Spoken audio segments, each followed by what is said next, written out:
இந்த 5 அறிகுறிகளை அலட்சியப்படுத்தாதீங்க. முதலாவது, கண் இமைகள் துடிக்கிறது. இது மெக்னீசியம் சத்து குறையும் போது வரலாம். மெக்னீசியம் நம்ம உடம்பில் உள்ள எல்லா நரம்புகள்லேயும் இம்பல்சஸ் அனுப்புறதுக்கு தேவையானது. அடுத்தது, அடிபடாமலே இரத்த கசிவு தோலில் வர்றது.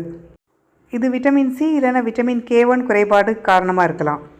விட்டமின் சி கொலாஜன் ஃபார்ம் ஆகிறதுக்கு ஹெல்ப் பண்ணுது. விட்டமின் K இரத்தம் உறையிறதுக்கு ஹெல்ப் பண்ணுது. அடுத்தது, நகங்கள் எளிதாக உடையிறது. இது கால்சியம் அல்லது விட்டமின் டி குறைபாடுனால இருக்கலாம். விட்டமின் டி, கால்சியம் ரெண்டுமே நகத்தோடைய ஆரோக்கியத்திற்கு ரொம்ப முக்கியமானது.